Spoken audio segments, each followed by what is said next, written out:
Good evening to everyone. मैं राजीव साहनी, सानी astro cosmic से। आज हमारा फ्री वेबिनार है नक्षत्रा के ऊपर। नक्षत्रा का जो ए से लेके जेड तक जो कुछ है वो इस कोर्स के अंदर होगा और 10 डेज की इसकी क्लासेस रहेंगी। मैं आपको कोर्स कंटेंट्स भी दिखाता हूँ और पीडीएफ भी दिखाता हूँ कि क्या आपको मिलेगा इस कोर्स में। ये देखिए, ये आपका जो है नक्षत्र देवता, मूल नक्षत्र धन प्राप्ति, नक्षत्र पाया, चरण नमाज पदा, नक्षत्र चरण दशा, ग्रह नक्षत्र, नक्षत्र ग्रह भ्रमण है, नक्षत्रों के गुण, गंडमूल नक्षत्र, तारा दोष, पुरुष स्त्री नक्षत्र, जाति आधार, गोत्र नक्षत्र, कुलाकुल नक्षत्र, प्राकृति स्वभाव नक्षत्र, नक्षत्र और नेत्र, किस नक्षत्र में क्या खरीदना है क्या बेचना है वो आ जाएगा। इसके बाद भी काफी है, एक सेकंड रुकिएगा। उसके बाद ये देखिए आपको आएगा नक्षत्रों के गुण के बाद गणमूल, ये हो गया हमारा खरीदना बेचना, गर्भाधान नक्षत्र, यात्रा में नक्षत्र, मास शून्य नक्षत्र, दग्ध नक्षत्र। काफी बड़ा कोर्स है ये देखिए, काफी बड़ा कोर्स है, ये छोटा सा नहीं है। आपको करीब, मैं बोलने लग जाऊंगा तो 15 मिनट मेरे को बोलने में लगेंगे। ये जो आप कंटेंट्स देख रहे हैं सारा पढ़ाया जाएगा, ठीक है। द्विपुष्कर त्रिपुष्कर नक्षत्र, इसके अंदर दो तीन चीजें बेस्ट इतनी है। एक तो बेस्ट है आपका नमंचा पदा वाला, वो है। फिर क्या है कि नक्षत्र में सूर्यात नक्षत्र, ये technique one of the best technique है, सूर्यात नक्षत्र। फिर ये मीना नाड़ी का टेक्निक आएगा, देह जीव वाला नक्षत्र, मीना नाड़ी है ये। मारक नक्षत्र, करीब 41 जो टॉपिक्स हैं, देयर आर 41 टॉपिक्स। ये सारे टॉपिक आपको 10 डे की क्लास में पढ़ाए जाएंगे, इसलिए मैंने टॉपिक्स पहले बता दिए कि ये सारे टॉपिक वाइज मेरे को चलना है। और जब लोग ज्वाइन करेंगे मैं इसमें ग्रुप में भी डाल दूंगा कि साहब ये सारे टॉपिक कवर अप होंगे। ऐसा नहीं है कि कोई टॉपिक आपको छोड़ दिया जाएगा। सेकेंडली, आपको मैं पीडीएफ दिखा रहा हूँ, ये 53 पेजेस की पीडीएफ बुक आपको मिल जाएगी। ये पीडीएफ, ये कंटेंट्स हैं इसका, ये नक्षत्रा डायरेक्शन, नक्षत्रा योनि, ये सारी चीजें आपको मिलेंगी। ये सारा पीडीएफ वगैरह आपको मिलेगा। एक सेकेंड, ये देखिए ये सब मिलेगा आपको। ये 49 to 50 पेजेस हैं, नक्षत्रा देवा, सारा आराम से, इफेक्ट ऑफ बर्थ, डिफरेंट पदार्थ, सारा कुछ मिलेगा। ये इतना कंटेंट्स, ये बुकलेट फ्री मिलेगी इस कोर्स के अंदर आपके लिए। इसमें मैंने काफी कुछ एडवांस भी रखा हुआ है सो दैट आप पढ़ सके। ये 50 पेजेस का जो है वो मिल जाएगा, जिनको हिंदी में चाहिए वो हिंदी में मिल जाएगा, ठीक है। अब मैं स्टार्ट कर रहा हूं कुछ की पॉइंट्स इसके, यानी 41 पॉइंट्स हैं जो आपको पढ़ाए जाने हैं। तो अभी मैं जो इंपॉर्टेंट पॉइंट्स हैं I will share with you. अब आप देखिए और समझिए, और जो बात करना चाहें मेरे से लास्ट में बात कर सकते हैं, उनका मैं आंसर दे दूंगा, ऐसी कहीं कोई दिक्कत नहीं आएगी, ठीक है। अब स्टार्ट करते हैं एक एक नक्षत्र से। सबसे पहले पैसे वाले नक्षत्र से स्टार्ट करते हैं, भी पैसा वैसा कुछ है या नहीं है। आपने वीनस देखना है अपना। देखिए एक चीज हमेशा याद रखिए, ये एक फंडामेंटल कॉन्सेप्ट है, इसके बाद के भी कई स्टेप्स होते हैं। मैं यहाँ पर कुछ फंडामेंटल स्टेप रिवील कर रहा हूँ, क्लियर है। इसके बाद के बहुत बेहतरीन स्टेप्स होते हैं। अब मान लीजिए किसी का वीनस जो है वो कृतिका नक्षत्र में है, पुष्य नक्षत्र में है, रेवती नक्षत्र में है, तो ये वीनस धन देगा बाबा आपको। कब देगा? जब इसकी अंतरदशा आएगी, सिंपल सी बात है। If your Venus is having too much affliction, पाप प्रभाव में ज्यादा है, तो जहां 100 रुपए मिलने हैं वहां आपको 25 रुपए मिलेंगे ना, क्योंकि ये नक्षत्र में है ना, नक्षत्र से बाहर नहीं है वो। एफ्लिक्शन का अलग मीनिंग है। लेकिन उससे पहले भी मैं नक्षत्र को बहुत अच्छे से बता दूं, नक्षत्र क्या होता है? आत्मा। आत्मा शरीर को धारण करती है, शरीर क्या है? ग्रह, ये शरीर है। आत्मा शरीर को धारण करती है, नक्षत्र आत्मा है जहां से हमको ऊर्जा मिलती है। क्लियर है? अब मान लीजिए चार्ट के अंदर किसी का मंगल मान लीजिए उच्च का है, बड़े ध्यान से आप समझिए, छोटी सी चीज है, मैंने कहा चार्ट क्या खोलूं, मैं यही बना देता हूं। कहीं पे भी है, मंगल है जी आपका 10, यानी मकर राशि का एग्जॉल्टेड है, but unfortunately this mars in the nakshatra of let's say Ardra, Rahu के नक्षत्र में है, मंगल उच्च का है, ये उसका फेस है, मुख है उसका। क्लियर? और मंगल का अंतःकरण वो राहु है, ये भूल मत बैठना।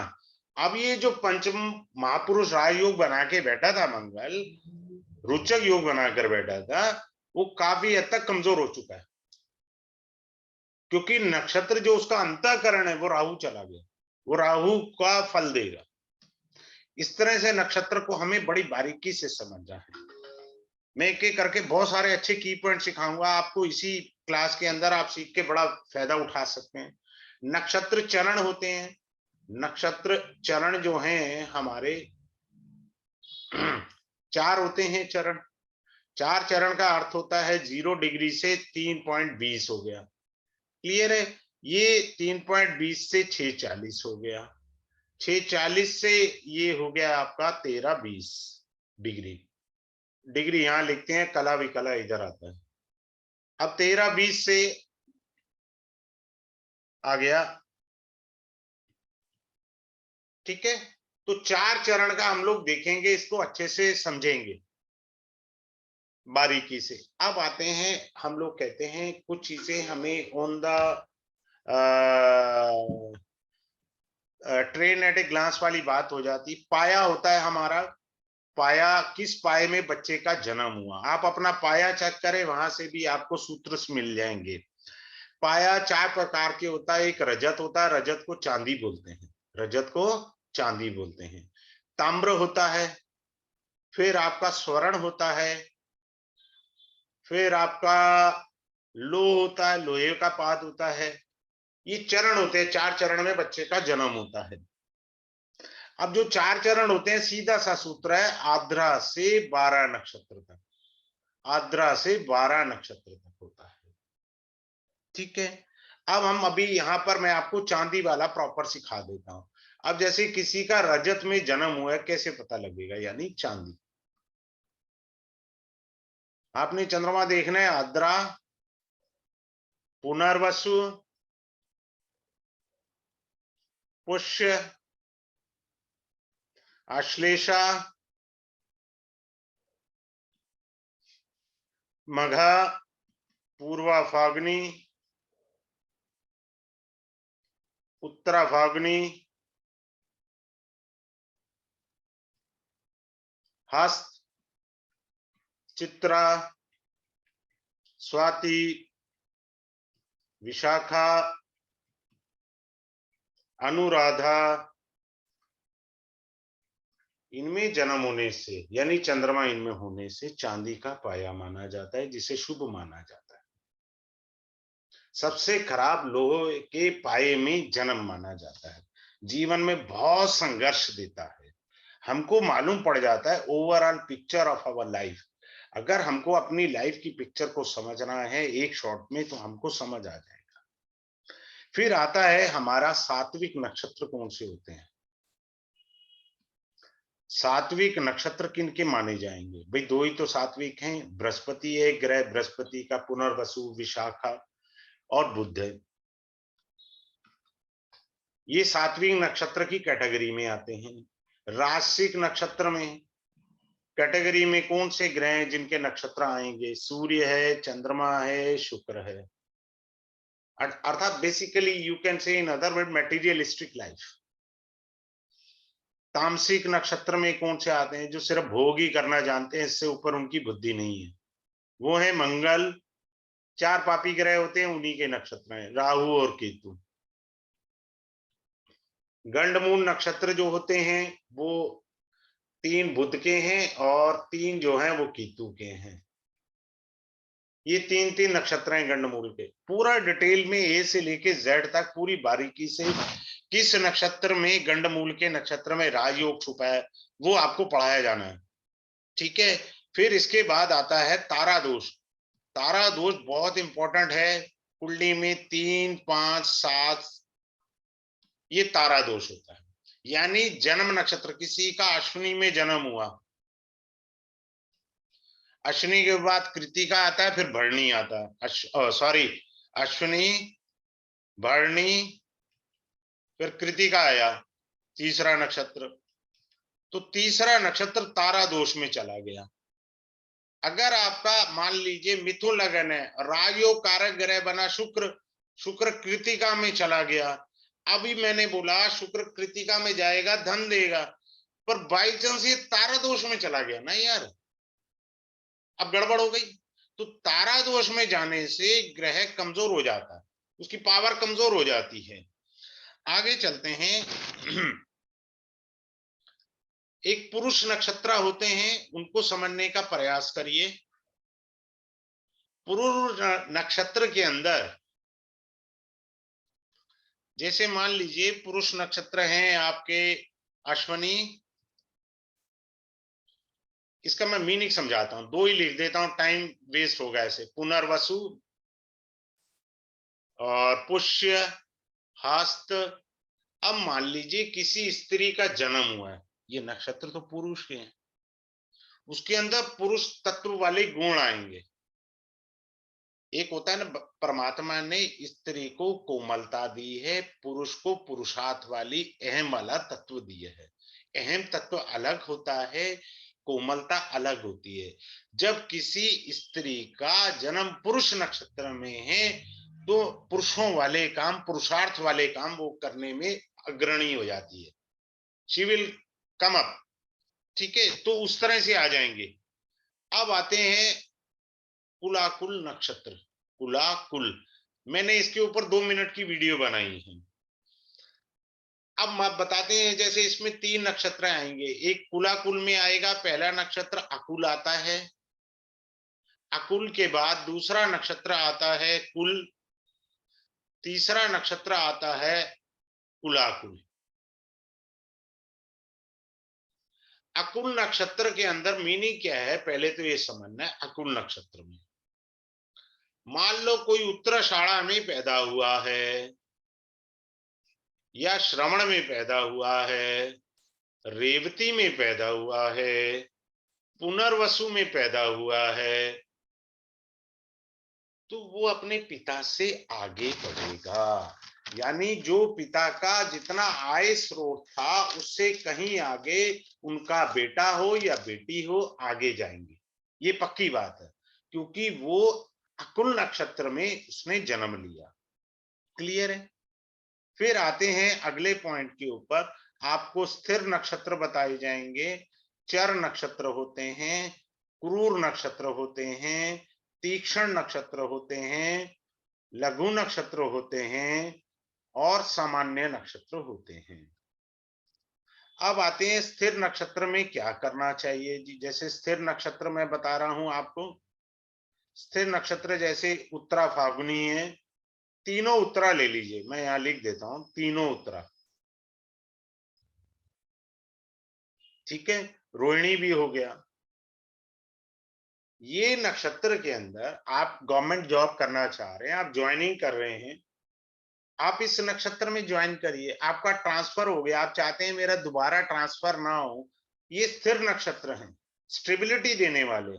जितने भी मंत्रीगण लोग बनते हैं ना, एमपी वगैरह या एमएलए मंत्री की ओथ लेते हैं, वो स्थिर नक्षत्र को चूज करते हैं ताकि कुर्सी बनी रहे।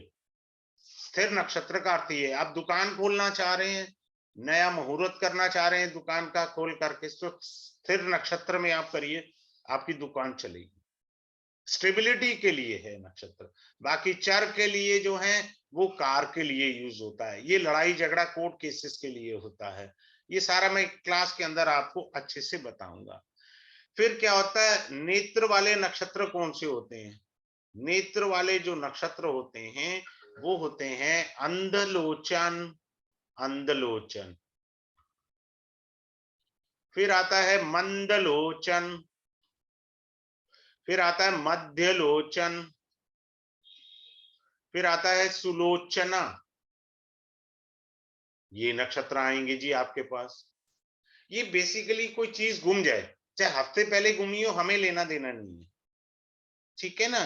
तो जो चीज गुमी है हमें मिलेगी या नहीं मिलेगी, तो जिस समय किसी ने प्रश्न किया है, ये प्रश्न कुंडली में यूज होता है नॉर्मली, ये भी सिखाया जाएगा। तो जब आके उसने आपसे प्रश्न किया, तब आप देखिए, जब उसने प्रश्न किया तो चंद्रमा कहाँ है। चंद्रमा अंधलोचन में है, मंदलोचन में है, मध्यलोचन में है, सुलोचना में है। क्लियर है। अब जैसे मैं अंधलोचन का एक उदाहरण देता हूं। अंधलोचन कौन से नक्षत्र होते हैं, मैं दो तीन बताता हूं। मान लीजिए अंधलोचन में ये रोहिणी होता है, एक पुष्य होता है, विशाखा होता है, वैसे बहुत सारे होते हैं, क्लास में पूरे आएंगे। घनिष्ठा होता है। आपने देखा कि चंद्रमा जब उसने प्रश्न किया, इसमें भ्रमण कर रहा था, तो आप उसे ये कहेंगे कि जो वस्तु गुमी है वो पूर्व दिशा में ढूंढिए, वहां मिलेगी जाके। इस डायरेक्शन में ढूंढने पर वो वस्तु आपको प्राप्त हो जाएगी, क्योंकि अंधलोचन नक्षत्र में चंद्रमा गोचर कर रहा है। बस सिंपल सी बात है। ऐसे ही मंद का है, ऐसे ही मध्य का है, ऐसे ही सुलोचना नक्षत्र का है। अब कुछ वास्तु एक्सपर्ट वाले ये वाले नक्षत्र को यूज करते हैं। अधोमुख, ऊर्ध्वमुख, त्रिमुख। जब आपने बेसमेंट बनानी है तब ये नक्षत्र लिए जाते हैं। जब आपने सीढ़ियां बनानी है, लेंटर डालना है, तब ये। बात समझ आ रहा है, बड़ा आसान सा है। त्रिमुख, जब आपने कार खरीदनी है, आप त्रिमुख नक्षत्र में कार खरीद के देखते हो तो सही, क्या पता भगवान अगले साल में एक और कार खरीदवा दे। कार इस नक्षत्र में खरीदी है, स्कूटी इस नक्षत्र में खरीदी है। इनको बोलते हैं मुख नक्षत्र। क्या बोलते हैं इन तीनों को? मुख नक्षत्र। आगे चलते हैं। अब आ रहा है मास शून्य नक्षत्र। मास शून्य नक्षत्र। अब जैसे अभी चैत्र मास आने वाला है, नवरात्रे आने वाले हैं, तो चैत्र मास में आप जब कोई शुभ काम करें, कोई भी शुभ काम करना चाह रहे हैं चैत्र मास में, देखिए दो पक्ष होते हैं उसमें, कृष्ण पक्ष होगा और शुक्ल पक्ष। शुक्ल पक्ष ज्यादा बलशाली माना गया, क्योंकि चंद्रमा की कलाएं बढ़ती हैं। अब चैत्र मास में जब आप शुक्ल पक्ष में कुछ करने जा रहे हैं, तो अश्विनी और रोहिणी नक्षत्र में ना करें। क्यों नहीं करना? क्योंकि ये मास शून्य नक्षत्र हैं, यानी चंद्रमा उस दिन अश्विनी और रोहिणी में गोचर नहीं करना होना चाहिए। अगर कर रहा है तो वो मास शून्य नक्षत्र है, कार्य सिद्धि नहीं होगी। बात क्लियर। अब अगला पॉइंट पर आते हैं। फिर आता है दग्ध नक्षत्र। दग्ध नक्षत्र क्या होता है? जैसे रविवार का दिन पड़ रहा है और भरणी नक्षत्र है, कोई भी शुभ काम नहीं कर सकते। रविवार के दिन भरणी नक्षत्र है। दग्ध शब्द का सरल अर्थ होता है जला हुआ। जला हुआ, दाग लग जाता ना, दग्ध, वो वाली बात है, तो उसको जला हुआ कहेंगे। अब अगला पॉइंट बताते हैं आपको, ये हल्के हल्के पॉइंट बता रहा हूं। यमघट नक्षत्र। यमघट नक्षत्र का अर्थ होता है रविवार का दिन हो और मघा नक्षत्र हो, उस दिन कोई गलती से शुभ कार्य नहीं करना, करा तो नुकसान है। यम घट के बाद आता है यम दृष्टा नक्षत्र आता है। इसमें भी रविवार के दिन अगर घनिष्ठा नक्षत्र पड़ जाए तो कोई भी शुभ काम नहीं आप कर सकते। क्लियर है। पंचक नक्षत्र का अर्थ क्या है? पंचक में आप सबको मालूम ही है, लास्ट के 5 नक्षत्र होते हैं। और दूसरा साधारण सा नियम है, चंद्रमा देखिए कुंभ और मीन में है तो पंचक लगा हुआ है, कोई शुभ कृत्य नहीं कर सकते किसी भी प्रकार का। इसका सभी चीजें मैं एब्रीवेटेड वे में आपको बता रहा हूं। क्लास में तो नोट्स भी इसके पूरे मैंने बना करके देने हैं, जो मैंने अभी पीडीएफ दिखाई है। ठीक है, आगे चलते हैं। अब आ रहा है सर्वार्थ सिद्धि नक्षत्र। ये क्या होते हैं जी? इसमें विवाह कभी नहीं करते। कुछ लोग कोर्ट मैरिजेस पर जाते हैं ना, ट्रेडिशनल मैरिज नहीं करते। आपको मैं बताऊं, ट्रेडिशनल मैरिज का 9th हाउस होता है कारक, और ट्रेडिशन को सबसे ज्यादा शनि निभाता है, हमारा पूर्वजों को रिप्रेजेंट कर देता है। मीनिंग बदल जाते हैं ग्रहों के। ट्रेडिशन 9th हाउस है हमारा। तो कुछ लोग आउट ऑफ द वे जाते हैं, तो ये देख लें कि भैया गलती से कई बाकी सभी शुभ काम आप कर सकते हैं, कोई भी शुभ काम करना आप कर सकते हैं, शुभ कार्य हेतु है। और इसमें कैसे देखना होता है? ये देखना होता है कि जैसे रविवार को अश्विनी नक्षत्र है, या आपका हस्त नक्षत्र है, या आपका पुष्य नक्षत्र है, तो आप शुभ काम कर सकते हैं। क्लियर है? इसके अलावा अगला पॉइंट आएगा मेडिकल का। अश्विनी नक्षत्र हमारे शरीर का क्या बताता है? सिर और मस्तिष्क बताता है। सिर और मस्तिष्क को बताता है। अगर आपकी कुंडली में मेष राशि कहीं पे भी हो, मेष राशि का स्वामी या आपका को मंगल प्लस अश्विनी नक्षत्र एफ्लिक्शन में है, तो आपको सिर का रोग यानी माइग्रेन जैसी बीमारी कंटिन्यूस लंबे समय तक चलेगी, पक्का चलेगी। इनकी सारे वो रेमेडीज भी आएंगी, ऐसा नहीं है। फिर आपको एक चीज सिखाई जाएगी, जैसे आज आप देखिए चंद्रमा किस नक्षत्र में है। ठीक है, पहले हमने क्या कहा? चंद्रमा किस नक्षत्र में है। क्लियर? अब हमने चेक करा चंद्रमा जो है अश्विनी नक्षत्र में है, ये हमने आंसर मिला। अब अश्विनी नक्षत्र के 4 चरण होते हैं, 1 2 3 और 4। अगर चंद्रमा पहले चरण में, अगर आप बीमार हुए हैं तो 9 दिन तक आप बीमार रहेंगे। दूसरे चरण में है तो 11 दिन तक बीमार रहेंगे। तीसरे चरण में है तो 10 दिन तक बीमार रहेंगे। चंद्रमा चौथे चरण में है तो 20 दिन तक आप बीमार रहेंगे। ठीक हो के पूर्ण स्वस्थ नहीं, जैसे वायरल फीवर हो गया, ठीक तो हो गए, लेकिन पूर्ण स्वस्थता नहीं प्राप्त होगी आपको। फिर इसके बाद आपको पूरे 27 नक्षत्र पढ़ाए जाएंगे, अश्विनी से लेकर के रेवती। क्या पढ़ाया जाएगा? अश्विनी से रेवती, पूरे 27 नक्षत्र। उसमें क्या क्या पढ़ाया जाएगा? हर एक नक्षत्र में, जैसे अश्विनी, पुरुष का क्या स्वभाव है, स्त्री का क्या स्वभाव बनता है उस नक्षत्र में जन्म होने से, उनका पारिवारिक जीवन कैसा गुजरेगा, पारिवारिक जीवन, स्वास्थ्य कैसा रहेगा। ये पूरे 27 नक्षत्र आएंगे साहब, छोटा नहीं है, कोई बहुत बड़ा है। व्यवसाय कैसे करना है। अगर चंद्रमा नक्षत्र में हो तो अश्विनी के चारों चरण का बताया जाएगा, 1 से 4 चरण। अगर मान लीजिए नहीं है तो अश्विनी के 4 चरण बताए जाएंगे प्रॉपरली। तो ये कंप्लीट 27 नक्षत्रों की डिवीजन है। एक नक्षत्र की ये डिवीजन है जो मैंने आपको बताई।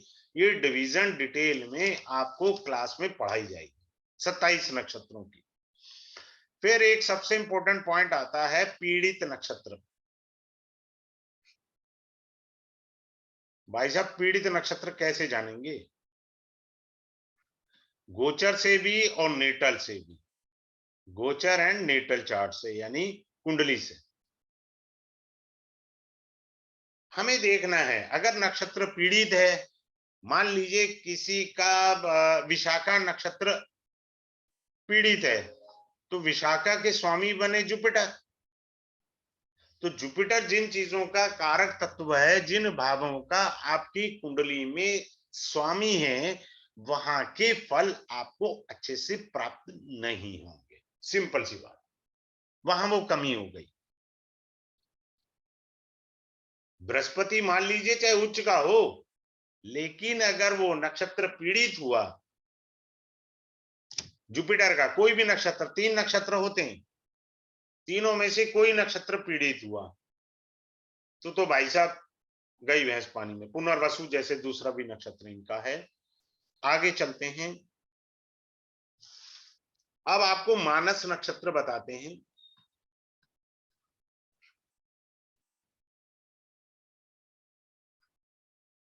मानस नक्षत्र क्या है? आपके जन्म का 25वां नक्षत्र होता है।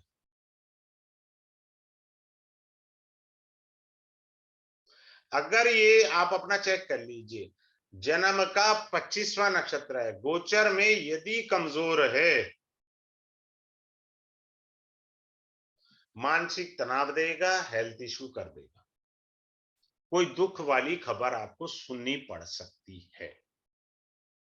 फिर आपको राजयोग वाले नक्षत्र समझाए जाएंगे, किससे राजयोग हमारा बनता है। फिर आपको पढ़ाया जाएगा विवाह, प्रेम।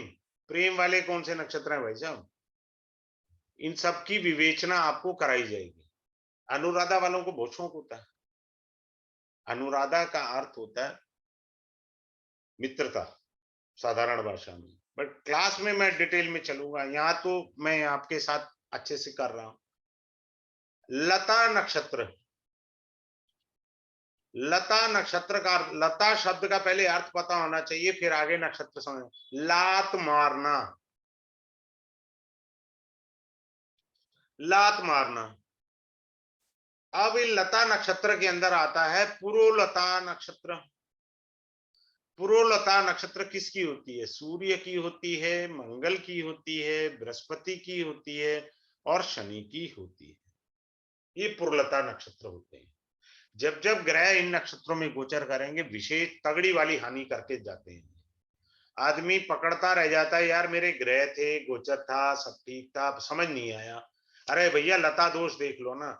लता दोष में सिर्फ सूर्य की ही लता भी आप मास्टरी कर जाए ना, सूर्य का लता दोष भी आप मास्टरी कर जाए, जब भी सूर्य महीने में लता दोष करेगा, भाई साहब बैंड 110% बजाएगा। मैं तो इस पे 110% कंफर्म होता हूँ। इसने करना ही करना है कबाड़ा आपका। अब आते हैं सूर्यात नक्षत्र। ये बहुत इंपॉर्टेंट, मोस्ट इंपॉर्टेंट पॉइंट है इस कोर्स का। एक नक्षत्र है, वैसे मैं बहुत सारे डीप चीजें सीक्रेट रखी हैं, जब आप क्लास में आएंगे ना यू विल शॉक। आपको ऐसी ऐसी चीजें मैं सिखाऊंगा जो सपने में नहीं सोची। अभी जब मेरा नाड़ी का खत्म हुआ कोर्स, तो मैंने उनको बीसीपी जुपिटर का फ्री ऑफ कॉस्ट करा दिया, और सभी के चार्ट लगा के मैंने कहा अब आओ मैदान में। सबकी 110% इंटरप्रिटेशन एक्यूरेट है। तो बहुत सारी सीक्रेट चीजें जो हैं मैं यहाँ नहीं कर रहा हूँ, क्लास में आएंगे मैं एडिशनल चीजें बहुत देता हूँ, ये मेरा एक पैशन है। सूर्यात नक्षत्र बहुत जबरदस्त चीज है। सूर्यात नक्षत्र बिंदु, वो बिंदु कहां पर है आपका? वो बिंदु आपका लाइफ के पत्ते खोल देता है। अब इसमें क्या होते हैं बिंदु, देखिए। विधुन्मुख बिंदु होता है, शूल बिंदु होता है, सानिपात बिंदु होता है, आपका केतु का बिंदु होता है, उल्का बिंदु होता है, कंप बिंदु होता है, वज्र बिंदु होता है, निर्घात बिंदु होता है, और जीवन व्याख्या बिंदु होता है। इससे सारी व्याख्या आ जाएगी आपके जीवन की। आपको पता लग जाएगा जिंदगी जा कहां रही है, मेरी जिंदगी में राजयोग है या बस ऐसे ही धक्के खाने हैं या कहां आगे जाना है। फिर आपको एक नाड़ी के अंदर मीना नाड़ी होती है, मीना नाड़ी, जिसके अंदर देव और जीव का संबंध होता है। ये देव जीव का संबंध आपको सिखाया जाएगा। इससे आपको बहुत गहराई तक पता लगेगा कि मेरी कुंडली है क्या। बेसिकली सूर्यात बताएगा, देव जीव नाड़ी बताएगा, और नम्मांश ये बताएगा सबसे बेहतरीन। आपकी लाइफ में। ये जो नक्षत्र के चरण होता है ना, नक्षत्र चरण, 1 2 3 4 चरण, ये चरण बेसिकली नवमांशी है, यानी वो चरण बताता है ग्रह किस नवमांश में जाएगा। फिर आती है बेस्ट टेक्निक एक और, नक्षत्र पति कैसे वर्क करता है, नक्षत्र पति कैसे वर्क करता है। फिर आता है बेहतरीन टेक्निक सर्पशीर्ष नक्षत्र। ये चीज इंपॉर्टेंट होती है, सर्पशीर्ष नक्षत्र आपको देखना आना चाहिए। क्लियर है? इस तरह से हम लोग देखेंगे। और मैंने बोला है कि ये सबसे टॉप मोस्ट चीजें आएंगी, सूर्यात वाला भी। ये इतना कीमती चीज है जिसका कोई हिसाब नहीं। इन चीजों को वैसे हैं बहुत सारे, इसके अलावा भी हैं, पर वो मैं यहाँ रिवील ही नहीं करना चाह रहा। कुछ और भी इसके अलावा मैंने माइंड सेट रखा हुआ है कि मैं क्लास के अंदर पढ़ाऊंगा। और ये क्लास स्टार्ट हो जाएगा कल से, मंडे से।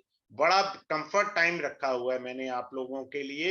ये टाइम है 9:30 से 10:30 बजे, मंडे टू फ्राइडे चलेगा।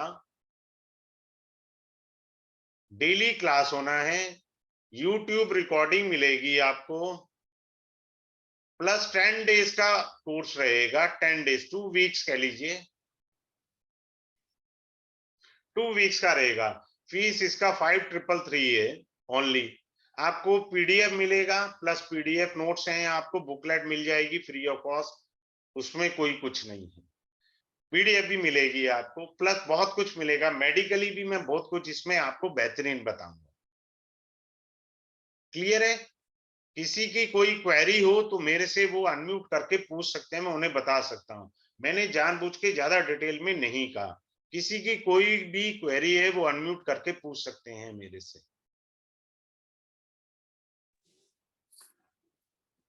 हाँ जी बोलिए। नमस्कार सर। हाँ नमस्कार, बोलिए। सर जैसे आपने कहा भी, मतलब वो नक्षत्र एफ्लिक्टेड है, तो एफ्लिक्टेड का कैसे पता लगता है अभी उसमें हम बॉडी पार्ट में मैंने वही प्रॉब्लम? तो कहा, जैसे मैं एक झलक बताता हूँ फ्रिक्शन हाँ की। जी। जैसे मान लीजिए आपका 10th हाउस के अंदर राशि पड़ी बृहस्पति की। क्लियर है? हम्म, अब ये देखिए कि 10th हाउस में बृहस्पति की राशि पड़ी, बृहस्पति किसके नक्षत्र में गया। क्लियर? ठीक है जी। अब बृहस्पति जिस किसी के भी नक्षत्र में गया, क्या वो पापी ग्रहों के नक्षत्रों से संबंध हो गया? क्या गोचर में भी पापी ग्रहों के नक्षत्र से संबंध हो गया? तो द नक्षत्र is being called afflicted afflicted. नक्षत्र। सिंपल। बाकी मैं ठीक प्रॉपर सर। आप कहोगे तो मैं आपका चार्ट लगा के समझा दूंगा बारीकी से कि ये देखिए ठीक इस सर। तरह से होता है। मुझे कोई दिक्कत नहीं, मैं तो चार्ट से भी समझा दूंगा। ठीक है। ठीक है ना?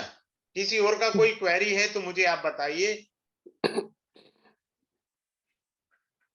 चलिए ठीक है, tomorrow we are going to start this class sharp at 9:30। सभी के लिए कन्वीनियंट रहेगा। बेहतरीन कोर्स है, इसके अंदर मेन चीज है, मैं फिर से कह रहा हूं, सूर्य आत्मा है, ग्रह शरीर हैं। ये वो सीक्रेट रिवील होंगे जो कल्पना से परे हैं। हाँ, एक अच्छी चीज छूट गई मेरे से, मैं बताता हूं छोटा सा। वो ये भी इसमें पढ़ाया जाएगा